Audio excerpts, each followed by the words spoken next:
Hey guys, it's Dontron MTG. Yesterday I opened a Theros Beyond Death booster box, and I'm here to show you the mythics, rares, foils, and showcase cards that I got.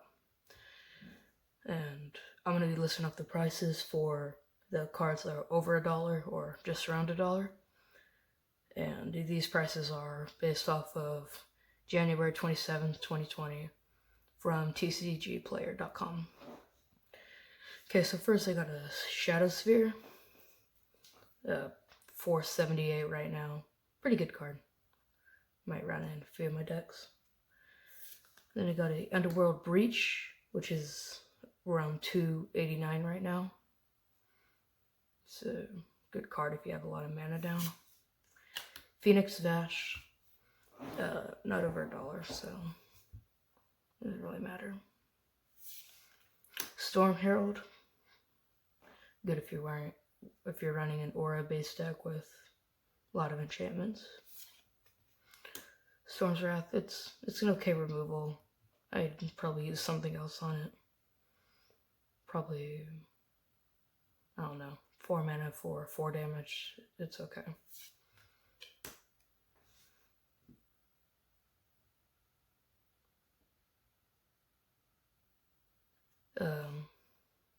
Eidolon of Obstruction. It's a good first strike.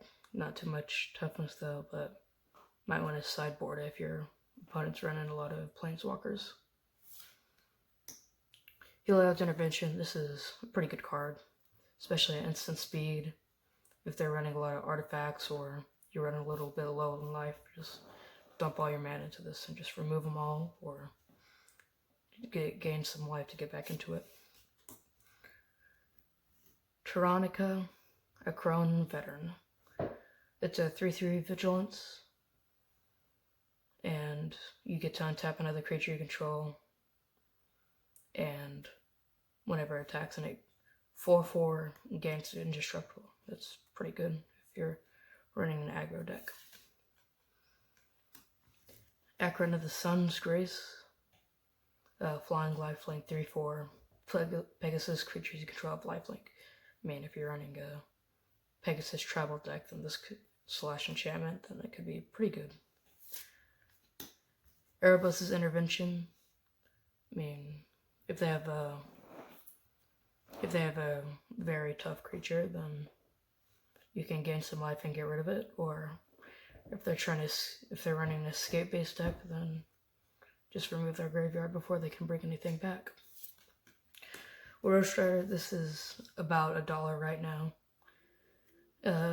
It's good. You can scry, create a 0/1 goat. Probably good for a token-based deck or an aristocrat where you're trying to sacrifice a lot of things. Eat to Extinction. Exile target creature or planeswalker. Look at the top card of your library. You may put that into the graveyard.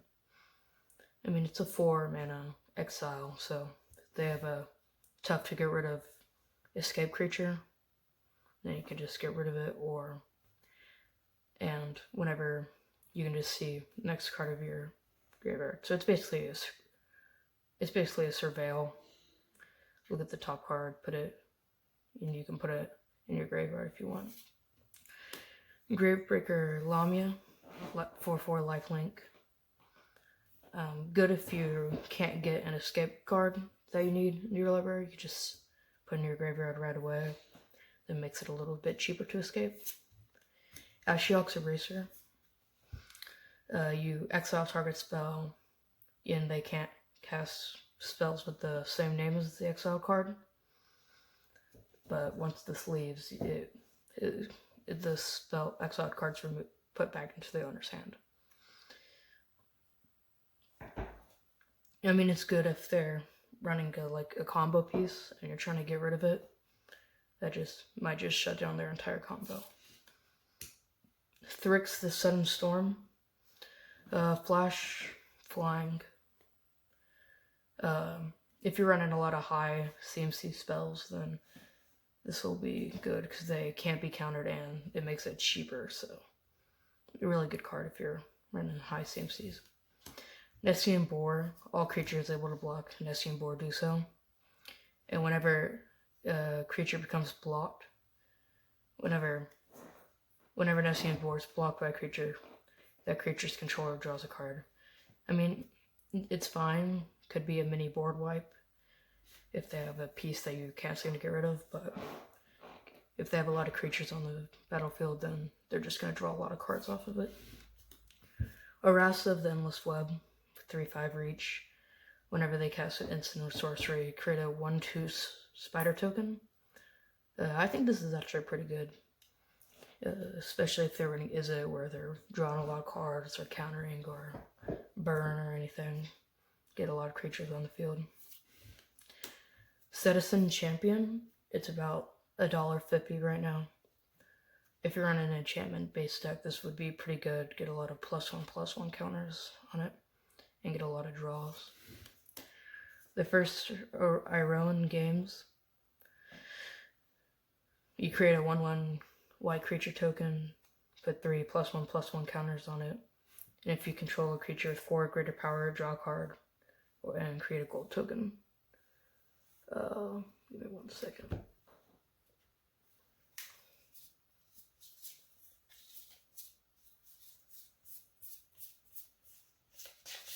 Got one of the gold tokens.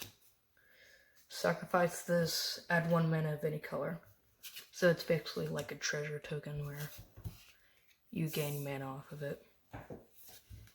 Mantle of the Wolf, enchant creature gets +4/+4. And when it is put into the graveyard from the battlefield, create a 2/2 green wolf token. I'll create 2 of them. This is pretty good, trying to buff up a creature, and even if that creature gets removed, still got some blockers on the battlefield. Bronze-Eyed Lion, you can pay Selesnya, it gains Indestructible. When it dies, return it to a battlefield as an aura enchantment with the same ability, except the creature it's equipped to loses all other abilities. I mean, it might do good for a vanilla card that doesn't have any abilities, but if you're gaining life or it gets +1/+1 counters on it, then might not be the best unless you're swinging it for the win. Galley of the Endless Dance has haste. For Satyr Tribal, it'd be pretty good. They have +1/+1 in haste. And whenever you attack with 3 more creatures, you may discard a card, a random card. If you do, draw 2 cards.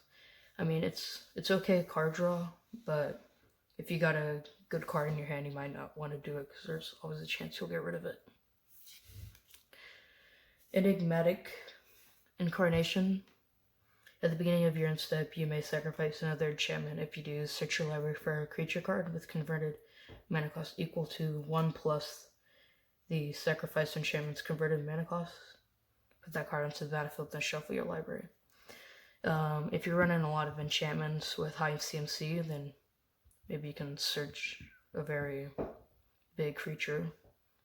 If it has haste, swinging for the attack, or has a really good ability, then it'd be great. Atris, Oracle of Half-Truths, 3/2 menace. When it enters the battlefield, you look at the top 3 cards of your opponent's library and separates them into a face-down pile and a face-up pile. Put 1 pile into your hand and the other into your graveyard. It's good. It's a good card draw. You're guaranteed to draw at least 1 card, but I really don't like how your opponent gets to choose.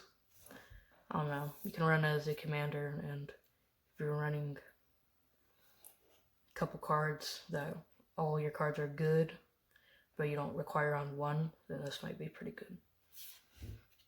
Tumrit Calls the Dead. Its 1 and 2 ability, put the top 3 cards of your library into the graveyard. Then you may exile a creature or enchantment from the graveyard. If you do, create a 2/2 zombie token. Third ability, you gain X life and scry X, where X is the number of zombies you control. So unless you're creating a bunch of zombies, you're only going to gain 2 life and scry 2 if you choose to exile an enchantment or creature. Or if you're running a lot of zombies, like with a Liliana or something, then you may be able to gain a lot more life and scry more, just get more advantage. The Crone War, you gain control of target creature for as long as this card remains on the battlefield. Until your next turn, creatures your opponent controls attack each turn of Fable. Each sharp creature deals damage to itself equal to its power. This is a pretty good card. You gain control of their creature, so if they got a really tough creature, then it's really good because you get control of a really good creature. And if your opponents have to attack with all their creatures, then you can get rid of a card that's being a nuisance and you can't really deal with it with removal. And each type of creature deals damage to itself equal to its power. That's including your creatures, so you might not want to attack, or if your cards have vigilance, then it will be good, but you mostly use this for its second ability, where all your opponent's creatures are tapped, so if they have a even power and toughness where it's the same, then basically removes them. Elspeth Conquers Death. Exile target permanent opponent controls with CMC 3 or greater. That's good if they, since it's a permanent, it can be enchantment, planeswalker, creature, anything, really. And most of the stuff that makes it difficult for you in game, it's probably going to be 3 or greater, so it's pretty good removal. And non-creature spells your opponent casts costs 2 colorless more to cast till your next turn. That includes instants and sorceries, so if you get this out a little early, then it'll be like they're a turn or 2 behind. Anyway, return target creature or planeswalker card from your graveyard to the battlefield with a +1/+1 or a loyalty counter on it. I really like this because great graveyard recursion for planeswalkers, which they don't really have anything that counters them too well. So I think this is a really good card for recursion of creatures and planeswalkers. Temple of Deceit, this is going for $1.20 around right now. Enters tap, enter the battlefield, scry 1. Sorry about that. It can give you advantage. You scry, see if you really want it. And it's in Dimir color, so that's pretty cool. Temple of Abandon, that's not over $1 right now. Same thing, just with Gruul instead of Dimir. Temple of Malice, still not over $1. Basically the same thing as the previous two, but with Rakdos. And Temple of Enlightenment, that's for $1.23 right now. Same thing, but in Azorius. And then I got a foil Temple of Abandon. Couldn't really find the foil price, so still not over $1.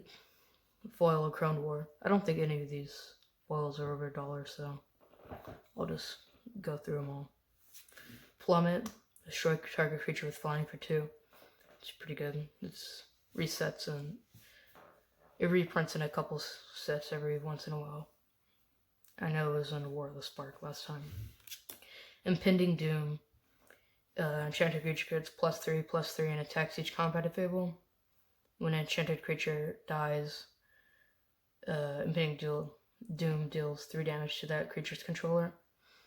I think this would be pretty good. I don't think that the 3 damage to you would be required unless you equipped it on an opponent's creature and then kill that can deal 3 damage to them. So it just depends what your situation is in right now. Pious Wayfarer as Constellation, that you give a +1/+1 counter whenever an enchantment enters the battlefield. It's like a couple of other effects, except it can give it to any creature rather than just itself, as some other cards do. It's okay. Omen of the Forge, enters the battlefield, do 2 damage to any target. That's the same ability of all the other omens, where you can pay 3 and sacrifice it to scry 2. Some cheap removal, 2 mana, 2 damage, and then it can count for devotion, or if you need a certain number of enchantments or anything. Ferez Van Brawler, enters the battlefield, it fights up to 1 target creature you don't control. I mean, it's okay. 4/4 for 6. Maybe if it was like 5 mana, it could be a little bit better, but 6 seems a little steep. Gray, Merchant of Asphodel. Some people call him Gary. I think he was in the original Theros set. But really good if you're running a black devotion, because if you have like, say 10, that's basically game over. I know it's probably going to be hard, but you're guaranteed at least 2. Probably have a couple other, probably dealing with 5 damage on average. Funeral Rites. I like this card. Draw 2 cards, lose 2 life. Put the top 2 cards of your library into the graveyard. For 3, you got to draw 2 cards, lose a little bit of life, and put 2 cards in your graveyard. If you're playing an escape deck, this is really good because you might be able to put your escape cards in the graveyard where they can get buffs for escaping. Stern Dismissal. Return target creature or enchantment an opponent controls to its owner's hand. I really like this. I had a card called Unsummon, which was the same price but only targeted a creature, so discounting enchantment, it just gives it just a better unsummon. And then these are my showcase cards. I got Annex, Hardened in the Forge. I got 2 of them. They're not over $1, but I really like this showcase constellation art. I also got a Caliphate, Beloved by the Sea. Same cool things. Has like a sea serpent on the side right here. And then I got Renata, Call to the Hunt. Okay, so these are just the commons, uncommons, and rares, foils, and showcases I got. These will be the mythics right here. I got Perforos, Bronze Blooded. It's a god, indestructible. Other creatures you control have haste. That's pretty good. And it has an ambush effect where you put a red creature card or artifact creature from your hand onto the battlefield and you sacrifice it at the end of the next end step. I mean, if you're swinging, if you have like a really tough red creature, I don't know, let's just say something with 10, and then it has haste, you just swing in for it. That seems pretty good for 3 mana. And if you have an escape card, it just puts in the graveyard, and then you get the value of attacking with it, and you'll get it back next turn if you have the escape with it. You also got Erebos, Bleak-Hearted, Indestructible,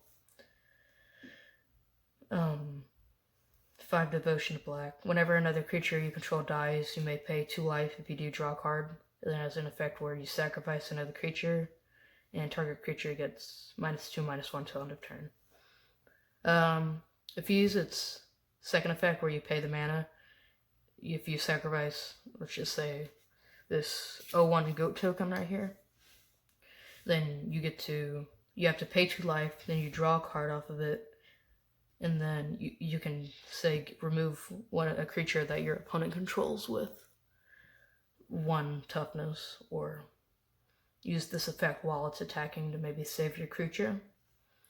If it's going to be a trade, then they lose a toughness and your creature survives. That can be pretty good. I also got Erebos Bleak-Hearted as a showcase. As a foiled constellation showcase art. I really like this. I like it a lot better than the Demigods constellation art. I don't know. It just looks a lot cooler. Okay, so this is where stuff starts to get exciting, because I went ballistic whenever I saw these cards next to. So I got a Kroxa, Titan of Death's Hunger, one of the 2 titans in it. Oh, sorry, wait. This Perforos was around $5. This Erebos was... Okay, so Perforos was $5.05. Erebos, $4.79. And then this Showcase Erebos was about $5.66. And this Kroxa is $8.88 right now. I really like it. When it enters the battlefield or attacks, each opponent discards a card, and then each opponent who didn't discard a non-land card this way loses 3 life. I mean, it's disadvantaged for your opponent if they don't have any non-land cards in hand, and they're just have lands, if they discard a land trying to keep their value, then they lose 3 life. This can get out of hand. If you combine this with Theros, bring it onto the battlefield, enters the battlefield, sacrifice it because it didn't escape. And then, I guess you could just pay for the mana cost, unless you didn't have the black mana required. But you can sacrifice it, and then if you have 6 mana, 3 black, 3 red, you can bring it back, and, well, of course you have enough cards in your graveyard.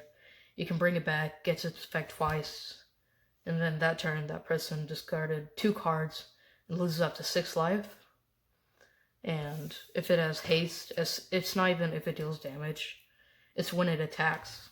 So unless your opponent has a response to it that gets rid of it before attacking, then you're almost guaranteed to get this effect off. Okay, so this next card after this is one that I was really hoping to get this set, and I'm super excited that I got it. It is a Uro, Titan of Nature's Wrath. It goes for $22.70 right now. Maybe probably one of the most expensive card that's not an alternate art or showcase card. When it enters the battlefield, you sacrifice unless it escape, just like Crooks of the other Titan. And you gain 3 life, draw a card, then you may put a land from your hand onto the battlefield. It just provides so much value.